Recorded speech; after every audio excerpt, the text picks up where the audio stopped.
አድዋ የድል የአሸናፊነት የይቻላል ባይነት መንፈስ ነው። አምባላጌ ኢትዮጵያንን ለባዕድ ቀንበር የማይመቹ ክብራቸውን ከነፍሳቸው በላይ የሚወዱ መሆናቸውን ለዓለም ያሳዩበት አውድማ ነው። የምናውሰው ስለ ጥቁር ሕዝብ ትንሣኤ፣ ስለ ኢትዮጵያዊነት ማህተብ ዓለምን ስላስደመመ ድንቅ ተአምር ነው።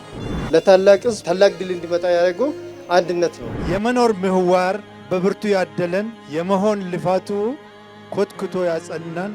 አድዋ ባይኖር ኖሮ ዛሬ ከመካከላችሁ ሊዮናርዶ፣ አሌክሳንድሮ፣ ፍራንቸስኮ፣ ማቴዎ፣ ሎሬንዞ የሚባሉ ጎረምሶች፣ ጁሊያ፣ ኢዛቤላ የሚባሉ ኮረዶች ይበዙ ነበር።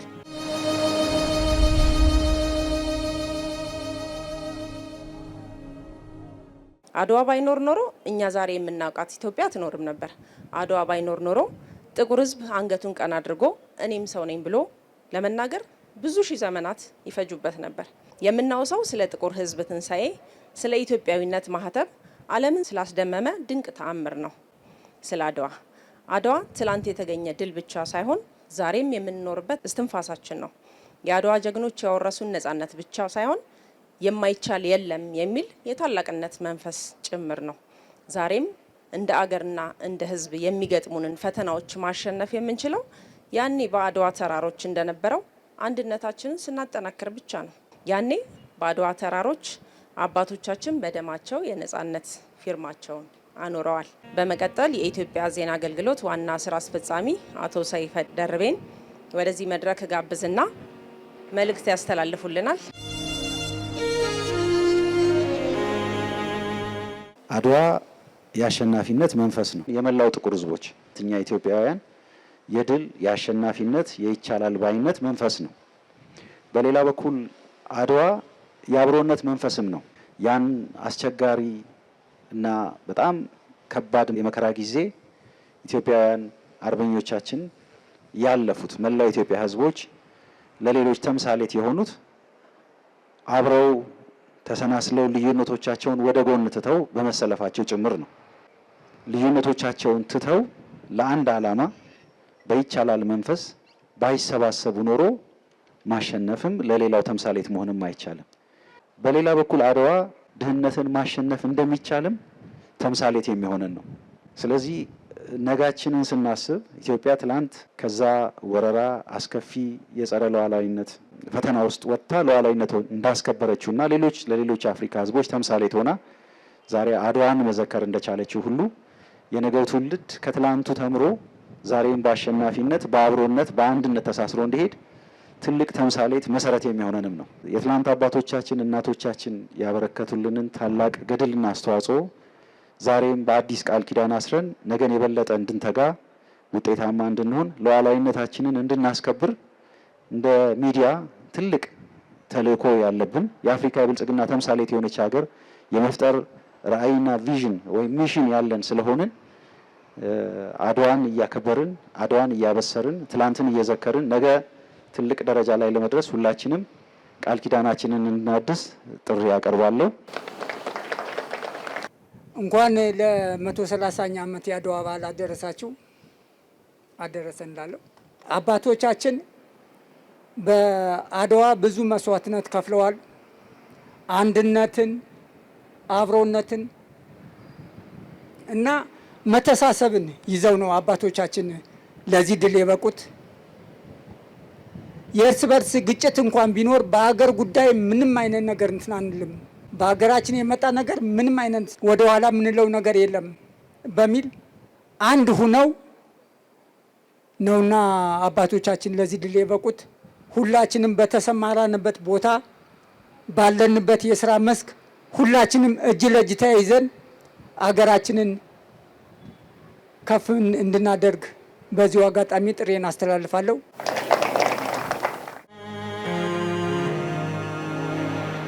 ሺህ 887 ዓመተ ምህረት ክረምት ወርሃ ሰኔ፣ ሐምሌ፣ ነሐሴ የአዲስ አበባን ሰማይ እንደ መርግ የሚከብድ ደመና ተጭኗታል። ነገር ግን ጣሊያንን የሚያክል እንደ መብረቅ የሚያጓሩ ነፍጥ የታጠቀ ጠላት ከፊት ለፊታቸው በመደቀኑ መናገሻ ከተማቸው የሚገኝ አፄ ምኒልክ ቤተ መንግስት ለመብረቁ ጉርምርምታ ለሰማዩ ድንፋታ ቆብ ያለው አይመስልም። በየዕለቱ ወደ ምኒልክ ቤተ መንግስት የሚመጡ ዜናዎች አስፈሪ ናቸው። ንጉሥ ሆይ ጣሊያኖች ከራስ መንገሻ ዮሐንስ ጦር ጋር በኳቴትና በሰናፌ ሁለቴ ተዋግተው ሁለቴም ድል ቀናቸው። ንጉሥ ሆይ በደብረ ኃይላ በቀኛዝማች ኃይለ ማርያም የሚመራው ጦር የጣሊያኖችን ግስጋሴ ለማግታት ተዋግቶ በጣሊያኖች ድል ተነሳ። የጣሊያን ጦርም አዲግራትና መቀሌን በቀላሉ ተቆጣጠረ። ንጉሥ ሆይ ራስ መንገሻ የትግራይ ግዛታቸውንም ለጣሊያኖች ለቀው ዛሬ የራስ ወሌ ግዛት ክልል ውስጥ ሸሽተው ገቡ። ነጋ ጠባ መልእክተኞቹ ወደ ንጉሱ ቀርበው እጅ ነስተው መልእክተናቸውን ተናግረው ሲወጡ ንጉሱን ሰላምም እጅ ነስተውም እንዳመጣጣቸው ይመለሳሉ። ደግሞ በሌላ ቀን መጡና ንጉሥ ሆይ በኮሎኔል ቶስሌ የሚመራው ቀዳማዊ የጣሊያን ጦር የራስ መንገሻን ጦር ዱካ እየተከተለ ዛሬ አሸንጌ ከደረሰ በኋላ ለጦርነትና አካባቢውን ከሩቅ ለመቆጣጠር እንዲመቸው የአምባላጌ ተራራ ላይ ጦሩን አሰፈረ። አጼ ሚኒሊክ ስለሰሙት ነገር ደጋግመው አሰቡ። አምባላጌ ቶስሊ፣ ቶስሊ አምባላጌ። ሚኒሊክ የአምባላጌ ተራራን አሳምረው ያውቁታል። ኮሎኔል ቶስሊንም እንደዛው። የአምባላጌ ተራራ በአካባቢው ለተሰደሩት ሰንሰለታማ ተራሮች አውራ ነው። ቁልቁል ሆነው ሽቅብ ሲመለከቱት ሰማይን መሃል ለመሃል ዋልታ ሆነው ያቆመ የሚመስል ከመሬት ወለል በላይ 1350 ሜትር ርዝማኔ ያለው አምባላጌ ሌላም ገጽታ አለው። ዙሪያ መለሱ በገደል የተከበበ ከመሆኑ በተጨማሪ ወደ አምባው ለመውጣት ያለችው ብቸኛ አማራጭ አንድ ጠባብ የአይጥ መንገድ ብቻ ነች። ፊትና ኋላ ሆነው ካልሆነ ሁለት ሰዎች ጎን ለጎን ለመሄድ ፈጽሞ አይታሰብም። በቃ ከዚህ ውጭ አምባላጌ ሌላ የማርያም መንገድ የለውም። ባጭሩ አምባላጌ ለጦርነት ፊልም አይደለም፣ ከጎኑ ቆሞ ፎቶግራፍ ለመነሳት የሚከብድ አስፈሪ ነው። እዚህ ተራራ ላይ የመሸገው ደግሞ አስፈሪው ኮሎኔል ቶስሊ ነው። በአርባዎቹ ዕድሜ እኩሌታ ላይ የሚገኘው ኮሎኔል ቶስሊ ጣሊያኖች አሉን ከሚሏቸው የጦር መኮንኖች ከቀዳሚዎቹ ተርታ የሚሰለፍ ጀግና ተዋጊ ነው። በተሳተፈባቸው ጦርነቶች ሁሉ የአሸናፊነት ታሪክ ያለው ነው። በዚህ ተግባሩም የሳቢያ ኦርደር ሚሊተሪ ኒሻን የሚለውን ሮም ለክብሯ ተዋድቀዋል ለምትላቸው ጀግኖቿ የምትሸለውን ሽልማት ሰጥተዋለች። ይህን ታሪክ ቀሪው ዓለምም አጼ ምኒልክም ያውቁታል።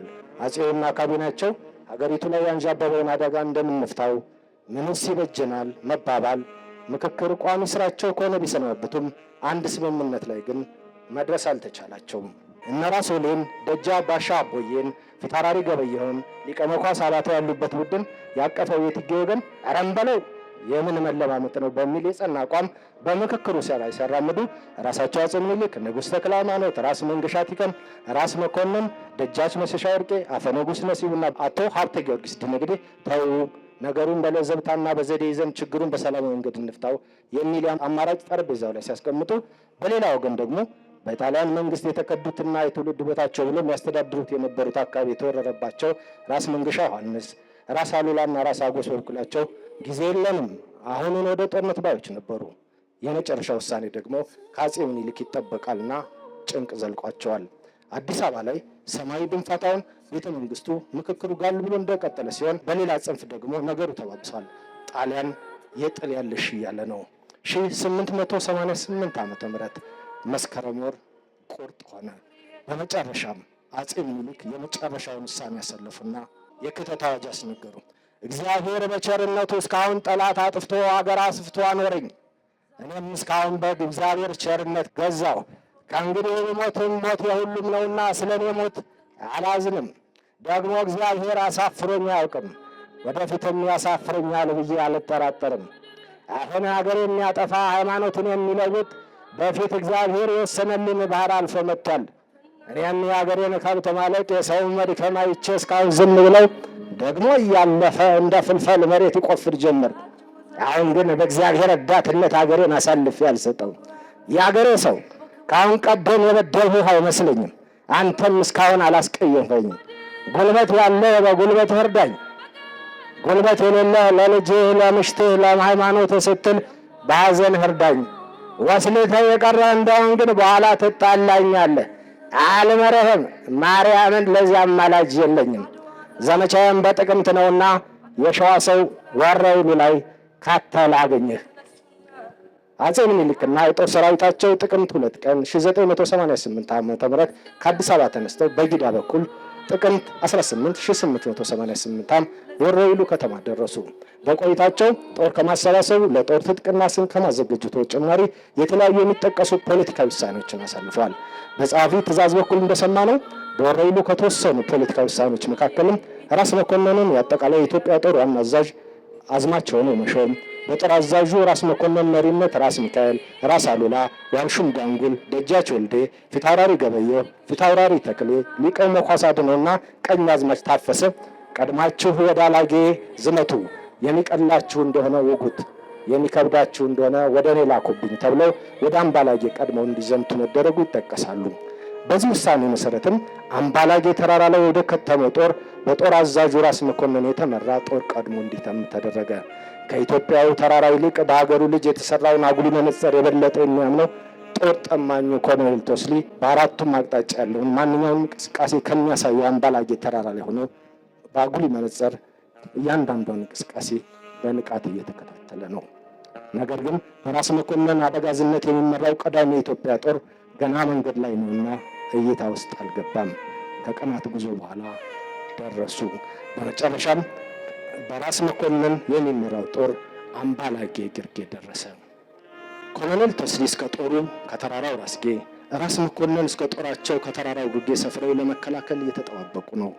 ወደፊት የገሰገሰው አጥቂው ራስ መኮንን ጦር አስፈሪው ተራራ ላይ የደኮነውና የኮሎኔል ቶስሊ ጋር ፊት ለፊት ተገናኙ። ቀድሞ የሚተኩስ ጠፍቶ ከሁለቱም ወገን መጠባበቅ ሆነ። ህዳር 28 1988 ዓ.ም እሁድ ጠዋትም ቀኑ የደረሰች አንድ ጥጋበኛ የጣሊያን ወታደር ወደ ገበየሁ አባጎራው ጦር ላይ ተኩስ ተኩፍቶ የአምባላጌው ጦርነት ተጀመረ። ኢትዮጵያውያንም ቀጥ ያለውን ተራራ እየባጠጡ እየወጡ የጠላትን ጦር በአራቱም አቅጣጫ ያርበደበዱት ያዙ። ቀጥ ያለውን ተራራ ለጥ ያለ ሜዳ አደረጉት። በውጊያው ላይ የነበረ የኃይል እማኝ ለጸሐፊ ትእዛዝ ስለሆነ እንዲህ ብሏቸዋል። ራሶቹ ወደ ጦርነቱ ቦታ ደርሰው በቀኝ በኩል የራስ ወሌ ጦር በራስ ስብሐትና በካፕቴን ካኖቬት የሚመራውን በመከላከል የራስ ሚካኤልና የራስ መኮንን ጦር የአስሊና የፔርሲኮን ጦር በስተጀርባ የራስ መንገሻና የራስ አሉላ ጦር ከሽቅ ጦልሃና ካነጌራ ጋር ገጠሙ። በራስ ወሌ ግንባር ያለው በራስ ስብሐት የሚመራው ጦር ተዳክሞ ወደ ኋላ ተመልሶ ከሚደገፈው ከይስልጎድ ጋር ተደባልቆ በመከት ተዋጋ። ራስ መኮንንም ቀደም ብለው በራስ መኮንን ከካፕቴን ካኖቬት ጋር ጦር ጋር ሲዋጉ ብሎ ወዲያው የራስ ሚካኤል ጦር ደርሶ ሲያጠቃ በዚህ ግንባር ያለው የጣሊያን ጦር ምንም በርትቶ ቢከላከል አልሆነለትም። ከአምባላጌው ምሽግ ጀርባ በምዕራብ በኩል የዘመቱት እነ ራስ አሉላን በበኩላቸው ሲያጠቁ የጣሊያን ጦር እስከ ረጅም ጊዜ ሊመክት አልቻለምና በቅድሚያ ጦር ሽሽት ጀመረ። ዋናው አዝማች ኮሎኔል ቶስሊም ወዲያ ወዲህ እያለ ሲያዋጋ ቢያይም የጦር ግንባሩን ለማጠብ ኃይሉን ለመሰብሰብ ለመዋጋት ከሞከረ በኋላ የሁሉም መዳከም ስለተቃረበ ተጣባቂውን ጦር ጨምሮ ሪቼ፣ ኤስሌ፣ ካኖቬቴ በመጨረሻ ያላቸው እንዲዋጉ አዘዛቸው። እነሱም እንደታዘዙ ሲዋጉ ከመካከላቸው ካፕቴን ሪቼ ተመቶ ወደቀ። በዚህ መካከልም አስቀድሞ እርዳታ እንዲመጣለት መቀሌ ለጀነራል አልሞንዴ ልኮ ነበረና መጣ አልመጣ እያለ ወዲያ ወዲህ እየተንቆራጠጠ ሳለ ውጊያው ከጠዋቱ አንስቶ 6 ሰዓት ድረስ ከቀጠለ በኋላ የጣሊያን ጦር ሽሽት ጀመረ። ቶስሊም ሁሉም ጦር ወደ ኋላው ተመልሶ ከተረፈ ጠዋቂ ጦር ጋር ሆነ የመጨረሻውን እንዲዋጉ አዘዘ። ግን አልሆነለትም ብሏቸዋል የዓይን እማኙ ለጸሐፊ ትእዛዝ ገብረስላሴ። በመጨረሻም ድል ለኢትዮጵያውያን ሆነ። አምባላጌ ከወገን ጦር ተሰልፎ ከላይ ቁልቁል ይፈጠፍጠው ገባ። የጣሊያን ጦር በአምባላጌ ራስ ቁልቁል ሆኖ በሚተኩስበትና አካባቢው ለተኳሹ ምቹ በሆነበት ሁኔታ የኢትዮጵያ ገበሬ ወታደር ጋሻውን መከታ ወኔውን ምርኩዝ አድርጎ ገደል እየወጣ ምሽግ ሰብሯል። ይህ ለጠላት ሊታሰብ የማይችል የማጥቃት ብቃት ነበር። በጦርነቱ ላይ እነ ፊታውራሪ ገበየሁ ከፊት ቀድሞ በመሰለፍ እኔ ከሞት ሀገሬ ትሞታለች የሚል ስሜት ወታደሩን መርተዋል። መሪውና ተመሪው ለአንድ ዓላማ ደማቸውን አፍስሰዋል። በአምባላጌ ጦርነት ስንቅ በማቀበል ቁስለኛ በማከምና በጀግንነት መዝሙሩ ወታደሩን በማበረታታት ረገድ የኢትዮጵያን ሴቶች ሚና በታሪክ የማይረሳ ተጋድሎ ነበር። አምባላጌ ኢትዮጵያንን ለባዕድ ቀንበር የማይመቹ ክብራቸውን ከነፍሳቸው በላይ የሚወዱ መሆናቸውን ለዓለም ያሳዩበት አውድማ ነው። አምባላጌ ላይ የተለኮሰ የነጻነት እሳት የኢትዮጵያውያንን ጽናት ለወራሪው ያስመሰከረና የአድዋን ድል ማህተም የቀረጸ የታሪክ ምዕራፍ ነው። አምባላጌን ስናስብ የጀግኖቻችንን የደም ዋጋ ብቻ ሳይሆን በዓለም ፊት ኢትዮጵያ በሉዓላዊነቷ ላይ የምታደርገውን የማይደረበር አቋም የምናስታውስበት ነው። ታሪክ ድንበር ዘለል እውነት ነውና አምባላጌ ጀግኖች የሰሩት ስራ በትውልድ ቅብብሎች ውስጥ ሕያው ሆኖ ይኖራል። ለዚህ ጽሑፍ ማጣቃሻዎቼ የጸሐፊ ትእዛዝ ገብረስላሴ አጼ ምኒልክና ሰራዊታቸው ጉዞ ወደ ሰሜን፣ የተክለ ጻዲቅ መኩሪያ አጤ ምኒልክና የኢትዮጵያ አንድነት፣ የጳውሎስ ስመኘ አጤ ምኒልክ፣ የራይሞንድ ጆንስ አፍሪካን ቪክትሪ ኢን ዘ ኤጅ ኦፍ ኢምፓየር የተባሉትን የታሪክ መጻሕፍት ተጠቅሜያለሁ። አመሰግናለሁ። ከአድዋ ድል ጋር በተገናኘ እንግዲህ ብዙ ሰዎችን አናግሬያለሁ፣ እንደ ሁላችንም ጋዜጠኞች። በቅርቡ ዘ ባትል ኦፍ አድዋ አፍሪካን ቪክተሪ ኢን ዘ ኤጅ ኦፍ ኢምፓየር የሚል ጽሑፍ የጻፉትን ፕሮፌሰር ራይማንድ ጆነስን ኢንተርቪው አድርጌ ነበር። በዛ ቆይታችን እንግዲህ የአድዋ ድል ኢትዮጵያ ጣሊያንን አሸነፈች ከሚለው የተሻገረ ትርጉሞች አሉት እና ለምን ኢትዮጵያ ጣሊያንን በወቅቱ አሸነፈች? ያው እንደምናውቀው በታሪክ ጣሊያን በወቅቱ ኮሎኒያል ፓወር ነች፣ ብዙ አቅም አላት። ኢትዮጵያ ደግሞ ያን ያክል አቅም ያልነበራት ሀገር ነች። ነገር ግን ያንን የጣሊያን የቅኝ ግዛት አስተሳሰብ እና ምኞት ያመከነች ሀገር ነች እና እንደዚህ ትልቅ ድል እንድታገኝ ያስቻላት አንዱ ጉዳይ ዩኒቲ ነው። ፕሮፌሰር ራይማንድ ጆነስ ካካፈለው ሀሳብ ምንድነው ያለው? በወቅቱ ጣሊያን ኢትዮጵያን ሚስ ካልኩሌት አድርጋ ነበር። የኢትዮጵያን አቅም አሳንሳ አይታ ነበረ። በተለይ በወቅቱ ኢትዮጵያን ተከፋፍለዋል የሚል እምነት ነበራት። በወቅቱ በአራቱም አቅጣጫዎች ኢትዮጵያ የተለያዩ የክልል ገዢዎች፣ አስተዳዳሪዎች ነበሩና አንዳንዶቹ ደግሞ በወቅቱ የኢትዮጵያ መሪ ከነበሩት ንጉስ ሚኒሊክ ጋር ይከራከሩ፣ የሚጋጩም ጦርነትም ያደርጉ ነበረ። ነገር ግን በጣሊያን ጦርነት በጣሊያን ወረራ ወቅት እነዚህ የክልል ገዢዎች ይዋጋሉ፣ ከንጉሱ ጋር ከመሪው ጋር ይዋጋሉ ብለው ሲያስቡ፣ ነገር ግን ጣሊያን በወረራ የኢትዮጵያን ድንበር ባቋረጠችበት ጊዜ ለዳር ድንበር፣ ለአንድነት፣ ለሉዓላዊነትና ለክብር ከአራቱም አቅጣጫ ያሉ ኢትዮጵያን ከሰሜን እስከ ደቡብ ከምስራቅ እስከ ምዕራብ ሁሉም በአንድ ላይ ሄደው አድዋ ተራራ ላይ የወራሪውን የጣሊያን ጦር ድል ሊያደርጉት ችለዋል እና አንድነት ነው ኢትዮጵያን ለድል ያደረሳት የሚል ሀሳብ ይሰጣሉ። በኢትዮጵያ ታሪክ ውስጥ ጉልህ አሻራ ያሳረፉትን ፕሮፌሰር ባህሩ ዘውዴ በኢትዮጵያ ታሪክ ውስጥ ይታወቃሉ በስፋት። እሳቸውንም ኢንተርቪው አድርጌ ነበርና ለእሳቸው ያቀረብኩት ትልቁ ጥያቄ ኢትዮጵያ በወቅቱ ጣሊያን እንድታሸንፍ ያደረጋት ያስቻላት ነገር አንድነት ነበር። አሁን የአንድነት ኢትዮጵያን ጋር አለ ብለን መውሰድ እንችላለን ወይ? አሁን በምንኖርበት ኢትዮጵያ ልክ እንደዚህ አይነት ወረራዎች ቢከሰት ኢትዮጵያን በአንድነት ይዘምታሉ ወይ የሚል ጥያቄ ነበር ያቀረብኩላቸው። የታሪክ ተመራማሪው ፕሮፌሰር ባህሩ ዘውዴ የኢትዮጵያን አንድነት ሁልጊዜም የውጭ ወራሪ በመጣ ጊዜ የሚታይ ነው እና የሚናወጥም አይደለም።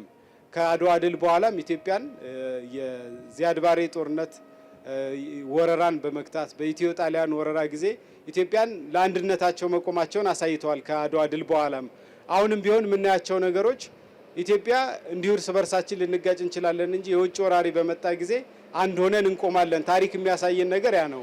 የኛ ታሪክ አይዋሽም፣ ታሪክ አይዋሽም። ያንን ያሳየናል። የውጭ ወራሪ በመጣ ጊዜ አንድ ሆነን እንደምንነሳ ግን እርግጠኛ ነኝ የሚል ሀሳብ ነው የሰጡን። እንደዚሁ የላቲን አሜሪካ ሀገራት አምባሳደሮችን አናግሬ ነበር። ለምሳሌ የሜክሲኮ አምባሳደር፣ የኮሎምቢያ አምባሳደር፣ የኩባ አምባሳደር ሁሉም ኢትዮጵያ በአድዋ ድል ያገኘችው ድል ለኢትዮጵያ ለአፍሪካ ብቻ ሳይሆን ለላቲን አሜሪካ ለጥቁር ሕዝብ ሁሉ ትልቅ መነቃቃትና መነሳሳትን የፈጠረ ነበር የሚል ሀሳብ ያካፍላሉ። የአድዋ ድል ከኛ ከኢትዮጵያን አልፎ ለአፍሪካንና ለጥቁር ሕዝቦች ሁሉ ትልቅ የነጻነት ቀንዲል ሆኖ እያገለገለ ይገኛል ማለት ነው። በቅርቡ ከ39ኛው የአፍሪካ ህብረት የመሪዎች ጉባኤ ለመዘገብ የመጡ በርካታ ጋዜጠኞች ነበሩ ከተለያዩ የአፍሪካ ሀገራት። እነሱ ምን ይላሉ? ኢትዮጵያ ስንመጣ የነጻነት ስሜት ይሰማናል። እንግዲህ ይሄ ፖለቲከኞች ለፖለቲካ የሚናገሩት፣ ጋዜጠኞች ደግሞ ቋንቋቸውን ለማሳመር የሚጠቀሙት አይደለም። ኢትዮጵያ የነጻነት ሀገር መሆኗና ኢትዮጵያ ለሌሎች የአፍሪካ ሀገራትም የነጻነት ቀንዲል መሆኗ። እነዚህ የአፍሪካ ጋዜጠኞች ምን ይላሉ? ኢትዮጵያ ውስጥ ስንዟዟር የምንሰማቸው ቋንቋዎች በራሱ ነጻነት እንዲሰማን ያደርጋሉ። በምዕራብ አፍሪካ፣ በሰሜን አፍሪካ ብንሄድ እንግሊዘኛ ይነገራል፣ ፍሬንች ይነገራል፣ ሌሎች የአውሮፓ ቋንቋዎች ይነገራሉ። ኢትዮጵያ ግን ኢንዲጂነስ ቋንቋዎች ነው የሚነገሩ። አማርኛ ይነገራል፣ አፋን ኦሮሞ፣ ወደ 80 እና ከዚያ በላይ ቋንቋዎች አሉ። እነዚህ ሁሉ የተጠበቁት በአድዋ ድል ምክንያት ነው ማለት ነው። ዛሬም እኔ በነጻነት በኩራት በራሴ ቋንቋ ማወራው በአድዋ ድል ምክንያት ነው ማለት ነው። አድዋ ለኔ ብዙ ነገር ነው። እሱን እናወራለን ማለት ነው። ኦሮምኛ፣ አማርኛ፣ ሶማሊኛ፣ አፋርኛ፣ ትግርኛ፣ አማርኛ አቀላቅለን እናወራለን። እነሱም አድዋን ሳያሸንፉት እንደዚሁ አቀላቅለው አውርቶ ነው ያሸነፉት። ኦቦ ሀሰን፣ ኦቦ ጋሹ፣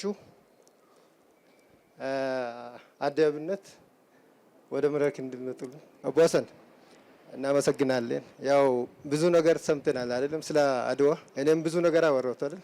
እርስዎ እንዴት ነው አድዋን የሚገልጹ? በቅድሚያ እንኳን ለ130ኛው ዓመት የአድዋ ድል አደረሰን። ይህ ታሪካዊ ቀን ነው። ይሄ ድል የተገኘው መላ የኢትዮጵያ ሕዝብ በህብረት በአንድነት በዛን ጨለማ ጊዜ በዘመናዊ መሳሪያ በመጣው ጠላት አንድ ሆነው በተለያየ በምስራቅ፣ በደቡብ፣ በምዕራብ ብለው በአንድ ጊዜ ተንቀሳቅሰው ይህንን ውጤት ማምጣታቸው መቼም ቢሆን ታሪክ አይረሳም። ይህ ለአፍሪካም ለዓለምም ያስደነቀ ታሪክ ነው። ይህ ታሪክ ለሶማሌ ህዝብ፣ ለኦሮሞ ህዝብ፣ ለአማራ ህዝብ፣ ለትግራይ ህዝብ አንድነት ወደፊትም የበለጠ አጠናክሮ የሚወሳ ይሆናል። በሶማሌ ክልል አድዋ ብቻ አይደለም፣ በተለያየ ጊዜ ጣሊያን በምስራቅ በኩል ነበር ሲሞክር የቆየው። በእነ ዑመር ሰመርተር ጀግንነታቸውን ያሳዩበት የተዋጉበት፣ እነ ሰይድ መሐመድ አብዱላህ ሐሰን ከእንግሊዝ ጋራ ከተለያየ ለኢትዮጵያ ብቻ ሳይሆን ለሶማሊያ ጭምር ድንበሩን ሳይገድበው የውጭ ወራሪዎችን ሲዋጋ የነበረ ነው እና ነጻነት ኢትዮጵያ ህዝብ በነጻነቱ የሚኮራ ስቲል እስካሁን ድረስ በራሳቸው ቋንቋ በራሳቸው ባህል ምናልባት ያ ነገር ባይኖር ኖሮ ዛሬ የምንኮራበት ባህላችን በየአመቱ የምናከብረው የተለያየ ባህሎች እንዲሁ በነጻነት አናከብርም ነበረ እና ይሄ የሚያሳየን ነጻነታችን ያስገኘልን ጀግንነታችን ያመጣው ውጤት ወደፊትም ይሄ አንድነታችን ጥንካሬው ጨምሮ የበለጠ ከዚህ የበለጠ በተለያየ መንገድ ጀግንነታችን የምንገልጽበት እድል የሚፈጥር መሰረት የሚጥል ትልቅ ታሪክ የኢትዮጵያ ህዝብ የሰራው ታሪክ ነው ብዬ ነው የማስበው። አድዋ እንግዲህ ሲባል ያው አካባቢው በሰሜን ኢትዮጵያ የሚገኘው አካባቢ ነው። እንደ አንድ አውራጃ ተሰይሞ እስካሁን ድረስ የሚጠራ አካባቢ ነው። በዛ አካባቢ ነው እንግዲህ ከፍተኛ የሆነ ጦርነት የተካሄደው ከጣሊያን ጋር። በዛን ጊዜ ይህ ጦርነት በጣም ከሚገርመውና ማለት እኔም ከታሪክም እንደተረዳሁት ከትላልቅ አባቶቻችን እናቶቻችን እንደወረስ ነው ትልቁ ነገር ኢትዮጵያውያን አንድ ሆነው እዛ አካባቢ እዛ በረሃ ላይ ከፍተኛ ውጊያ ማካሄዳቸው ነው። ስለሆነም መላው ኢትዮጵያውያን እንደኮራንበት ሁሉ መላው አፍሪካውያን ጥቁሮችም የኮሩበትና የት ነው ያለነው የሚለውን ጥያቄ እኛ ማንን የሚለውን ጥያቄ በወቅቱ መልስ ሊያገኙና አግኝተውም ራሳቸውን እንዲያውቁ ያደረጉበት ትልቅ ድል ነው። ስለሆነም ይህ የአድዋ ድል እና አጠቃላይ የተገኘው ውጤት ለኛ ለኢትዮጵያውያን ብቻ ሳይሆን ለመላው የጥቁር ሕዝቦች ድል እንደመሆኑ መጠን ሁሉም በየተራ ያከብረዋል። እስካሁንም እየተከበረ እዚህ ድረስ ደርሰናል። ኢትዮጵያ በአሁኑ ወቅት የአፍሪካ አንድነት ድርጅት የተከፈተበት የአፍሪካ ህብረት እንዲሁ የተመሰረተበት ትልቅ የሆነ ተቋም የያዘችና ያቀፈች ሀገር ናት። ከዚህ ጎን ለጎን ደግሞ በዚህ በአፍሪካ ውስጥ ትላልቅ ታሪክ ያላቸው እንደ kwame nkrumah የመሳሰሉትና ሌሎችም የነሱ ምስል የቆመበት ትልቅ ምዕራፍ ያለበት ድርጅት እና ተቋም እዚሁ በኢትዮጵያ ውስጥ መገኘቱ ለኛ ለኢትዮጵያውያን ይበልጥ ድርብና ተደራራቢ የሆነ ድል መሆኑን አምነን እኛም በዚህ ድል ሳንኮራራ በቀጣይነት ደግሞ የኢትዮጵያ የበለጸገች ሀገር እንድትኖር ተደምረንም አንድ ሁነንም በመላ ሀገራችን ያለው ድህነትና ችግር ምንቀርፍበት ሁኔታ እንዲከሰት ያው ከወዲሁ የአድዋ ድል ትልቅ የሆነ ማስታወሻ ይሰጥናል። አመሰግናለሁ። አድዋን የማየው የሴቶች የማንነት ምልክት የሴቶች የይቻላል መንፈስን ያሰረጹ የአድዋ ሴቶችን ነው በደንብ የምገልጸውና ሴቶች በአድዋ ጦርነት ጊዜ ብዙ የሚነገሩ ታሪኮችን አስቀምጠውልናል። በተሳሳተ ሁኔታ ሴቶችን የሚገለጹበትን በተሳሳተ ሁኔታ የሚገለጹበትን ነገር አፍርሰውልናል ብዬ ነው የማስበውና እቴጌ ጣይቱ በጦርነቱ ጊዜ በጣም በርካታ ስራ ነው የሰሩት። ከመሪነት እስከ ጦር አማካሪነት፣ ከመሪነት እስከ ጦር ሰባቂነት፣ ከመሪነት እስከ ስንቅ አቀባይነት እንዲሁም ከመሪነት ከኋላ ደጀንነት ሆነው በርካታ ስራዎችን ሰርተዋል። ጦርነቱ ከመጀመሩ በፊት የውጫሌ ውል ስምምነት ጊዜ ጣሊያን የተሳሳተ አመለካከት ይዞ እንደመጣ መጀመሪያ የተናገሩት እቴጌ ጣይቱ ናቸው። በዛን ጊዜ የተሰበሰበውን የጦር አማካሪ ኃላፊ መሪንም ያነቁት እቴጌ ጣይቱ ነበሩ። ኖ ይሄ የተሳሳተ ውል ነው፣ ይህን መቀበል የለብንም ብለው ያነቁት በዛን ጊዜ እቴጌ ጣይቱ ነበሩ። ጦርነቱም ከተጀመረ በኋላ ከፊት ቀድመው ሴቶችን አሰልፈው ደጀን ሆኖ ሲሄዱ የነበሩትም እቴጌ ጣይቱ ነበረው። በርካታ ሴቶችን ይዘውና በጦርነት ጊዜ በሰላምም ጊዜ በሁሉም ሀገር ችግር ውስጥ በገባሽ ጊዜ ሴቶች ናቸው ቀድመው የሚገኙት የሚለውን ነገር በደንብ አጉልተው ያሳዩት ናቸው በዛን ጊዜ የነበሩ ሴቶችና እኔ ከሁሉም ነገር የሚገርመኝ በዛን ጊዜ የነበሩ ሴቶች ብዙ ታሪክና ገድል ነው የሰሩት። በሴቶች ላይ የነበረውን የተሳሳተ መነጽር አውልቀው አሁን ላይ ሴቶች እንደሚሰሩ፣ ሴቶች የበላይ መሆን እንደሚችሉ፣ ሴቶች ሀገር መምራት እንደሚችሉ፣ ሴቶች ማሸነፍ እንደሚችሉ፣ ሴቶች ቤታቸውንም ሀገራቸውንም ሁሉንም ነገር መስራት እንደሚችሉ ያሳዩ ናቸውና አድዋ ለኔ በጣም ትልቅ ነው ብዬ ነው ማስበው። ከሴቶች ባለፈ ደግሞ በዛን ጊዜ በነበረው ችግር ብዙ የስልጣን ሹኩቻ ነበረ።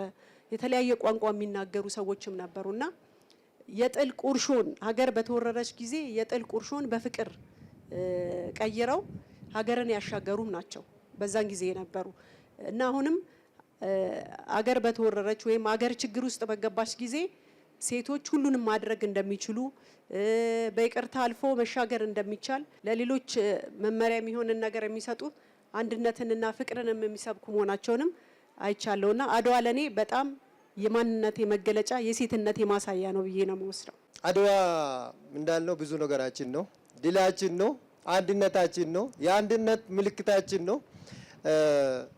አድዋ የራሳችን ቴክኖሎጂን ተጠቅመን የራሳችን ዘዴ ተጠቅመን ጠላትን ያሸነፍንበት ለታላቅ ሕዝብ የሚሆን ድል ታላቅ ድል ያመጣንበት ድል ነው።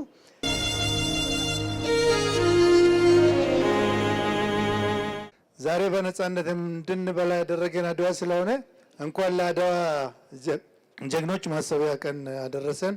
ሀገር አለን ወደ ኋላ ልመልሷት ስንት ዓለም ሲጎትቷት ብዙዎች ባልጠበቋት ደግሞም እልፎች ባልገመቷት አለ ነገር የቀጠለች በዓለም ጎልታ የደመቀች በእነሱማ በሀሳባቸው ለአረከት ከጠብታ ለአወዛት ተቀብታ ከምጽዋት ተጎንጭታ የልመና ስንዴ በልታ ለልማቷም የሀያላን ደጅ ጸንታ እንድትዳይ ሰርክልማቸው እንዳትቆም ከጎናቸው ሊደቁሷት በክርናቸው በርታ ታየች ኢትዮጵያ የአፍሪካውያን ያለማያ የመኖር ምህዋር በብርቱ ያደለን የመሆን ልፋቱ ኮትኩቶ ያጸናን ሙሉ ሰብዕና ለዓለም ያሳየን የአባቶቻችን ዘር የአድዋ ልጆች ነን። የአባቶቻችን ዘር የአድዋ ልጆች ነን። አድዋ አምጦን አድዋ የወለደን የሰው ልጅ መገኛ ሰብዕናን የለየን ባለ ረጅም ታሪክ እንከን የሌለብን የአባቶቻችን ዘር የአድዋ ልጆች ነን።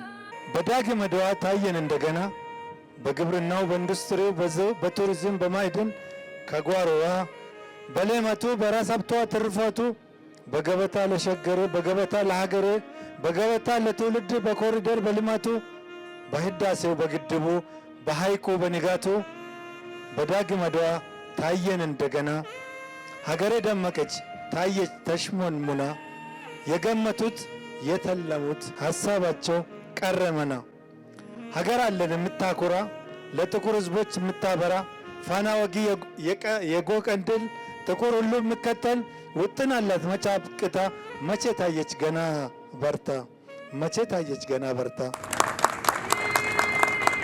ከጉባ ላይ የተሰሙ ምስራቶቿ እውን ለሆነው ሊወለዱ ሩቅ ሕልሞቿ ታላቅ አገር ኢትዮጵያ ምታሳካ በልጆቿ ምን ቢያልሙ አብረውም ቢያሴሩ የቅርቦቹም የሩቆቹም ነጭ ዚሆን ለመደበቅ ቢሞክሩ ምንም ብትበር ከመሬት ነው የአሞራ መጨረሻ ከባህር በር ከወደቡ የታላቅ ሕዝብ መዳረሻ ሀገር አለን ከሁላችን የምትሻ በአቅማችን አበርክቶ የእኛን ድርሻ።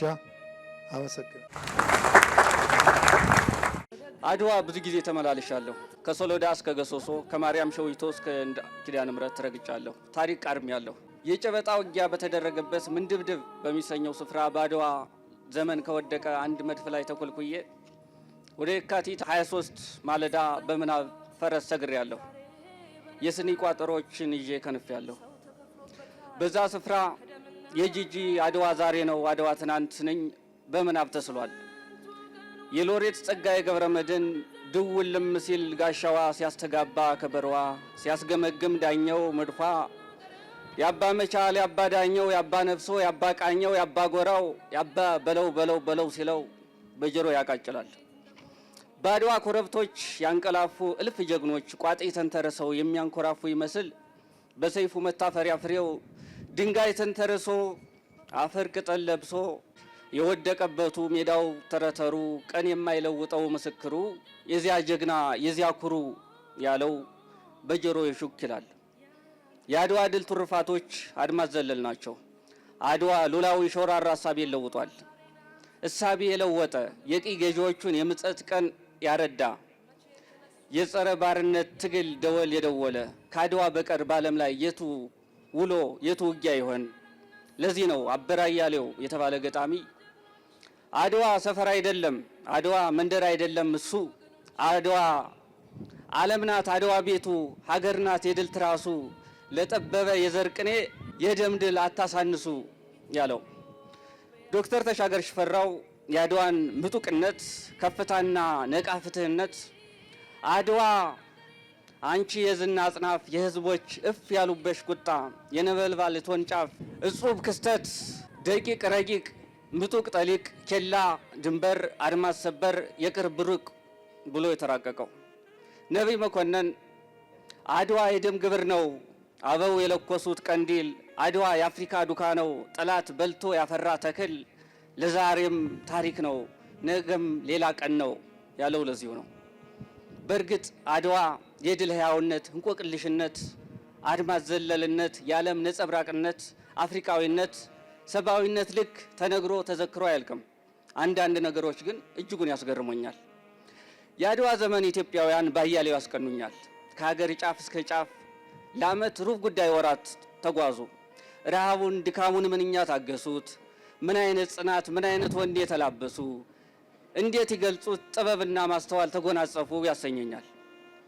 ጣሊያኖች በመርከብ ተጉዘው ደሞዝ እየተከፈላቸው ከሮማ አድዋ የደረሱት ለወረራ ሌላ ሀገር ፍለጋ ለብዝበዛ ለቅኝ ግዛት ነው። ሀበሻ ከየፊናው በባዶ እግሩ እየኳተነ ስንቅና ስጥቁን ሸፍኖ ያለምንም ክፍያ ህይወቱን ለሀገር ክብር ለመሰዋት መቁረጡ ምንኛ ያኮራል።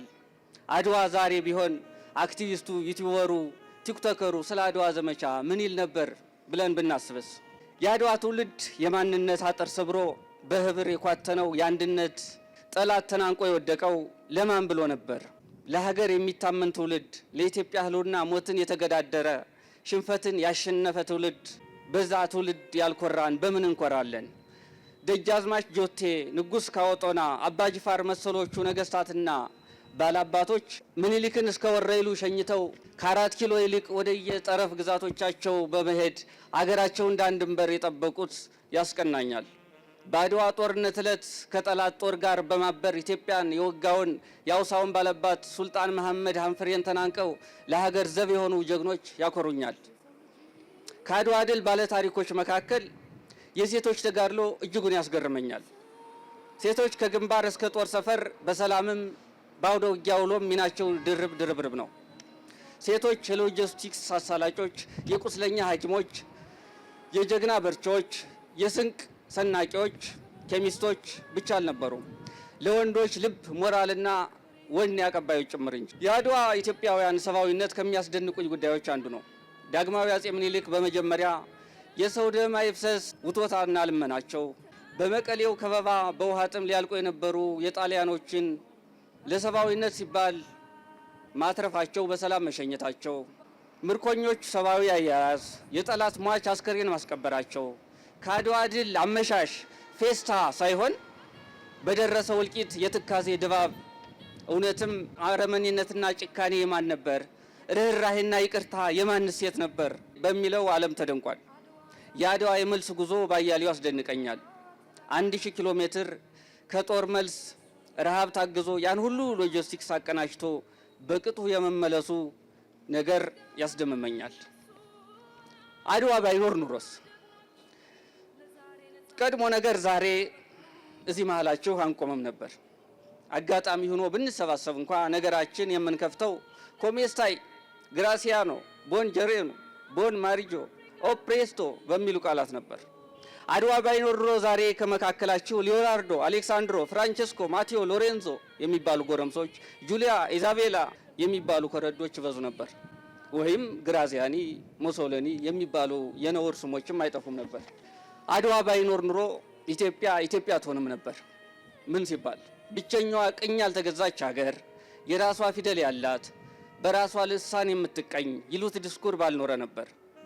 ባልቻን የመሰለ ባላንፋሮ፣ ገበየሁን የመሰለ ፎካሪ፣ ታፈሰን የመሰለ ተወርዋሪ፣ አባተን የመሰለ አነጣጣሪ ብሔራዊ ጀግና ባልታደልን ባላየን ነበር። አድዋ ባይኖር ኑሮ የዛሬ 130 ዓመታት ምኒልክ፣ ጣይቱ፣ ዘውዲቱ፣ ፊታውራሪ፣ ደጃዝማች፣ ግራዝማች፣ ቀኛዝማች፣ አቡኑ፣ ወይዛዝርቱ ከሮም ግዞት ባልተረፉ ነበር። ያለ አድዋ ዛሬ ድል ሳይሆን በግፍ ሰማዕታት ታሪክን በቁዘማ እንዘክር ነበር። አድዋ ባይኖር ኑሮ ዛሬ እንደ ልዑል ዓለማየሁ አስከሬን መልሱልን፣ ቅርሳችንን መልሱልን ባካችሁ የሚል ልቅሶና ዋይታ እንጂ ፉከራና ሆይ ሆይታ ሲያምረን በቀረ ነበር። አድዋ ባይኖር ኑሮ አባ ጎራው፣ አባ ቃኘው፣ አባ ጠና፣ አባ ሻንቆ፣ አባ ጠለስ፣ አባ ገድብ፣ አባ ጠጣው፣ አባ መርከብ፣ አባ ይትረፍ፣ አባ ነጋ፣ አባ መሻል፣ አባ ገጠም ከነ ሰራዊታቸው ከነ ቤተሰቦቻቸው ደመ ከልብ ሆነው በቀሩ ነበር። አድዋ ባይኖር ኑሮ ጠቅላይ ሚኒስትር ክሪስፒና ጄኔራል ባራቴሪ በውርደት ባልሞቱ፣ በጣሊያን ከተሞች በሙሉ አደባባይ ላይ ቪያ ሚኒሊክ ቪያ ጣይቱ ባልተባለ ነበር። ያለ አድዋ አዲስ አበባ አሮጌ ነበረች። ዲፕሎማቶች የሚንጋጉባት የአፍሪካ መዲና ሳትሆን የሲሲሊ ማፊያ፣ የሮም ከበርቴ መፈንጫ ሆና በቀረች ነበር። ያለ አድዋ ሀበሻ እንደ ወትሮው ለንጉስ እህል እየገበረ ባልቀጠለ ነበር። ይልቁንም ለጣሊያን እንቁላል እየቀቀለ በባርነት ይቀጥል ነበር። በዚህ ሰዓት የማወራው በባድ ቀመስ ልሳን ነበር። ትውልዳችን ሲያድግ ቅኝ ገዢዎችን የመሆን ህልም ይመኝ ነበር። ስነ ልቦናችን አይጠገን የስብር ይሆን ነበር። እኛ ብቻ አይደለንም፣ መላው ጥቁር ህዝብ ነጭ አይሸነፍም ብሎ በቀቢጸ ተስፋ በባርነት አልጋ ተጋድሞ በጭቆና አለንጋ ይገረፍ ነበር። አድዋ ባይኖር ኑሮ ለአንድነታችን ለወል ትርክታችን ምን ስንቅ ሰንቅ ነበር። አድዋ ባይኖር ኑሮ የማይጎርልብን ምን ነበር? የማይጎርልብን ነገር ቢኖር ለዘላለም የጎደለብን የመቅረት እድል ፈንታችን ነበር። ክብር ለአድዋ ሰማዕታት። አድዋ በመኖሩ ይሆን ነበር ያልነው ነገር በነበር ተሰበረ። አመሰግናለሁ። እናመሰግናለን። ሁላችሁም እዚህ ስለተገኛችሁ ጨርሰናል። የኪነ ጥበብ መርሃ ግብራችን ቢያበቃም የአድዋ ድልና ክብር ግን ሁሌም ለዘላለም በልባችን ይኖራል።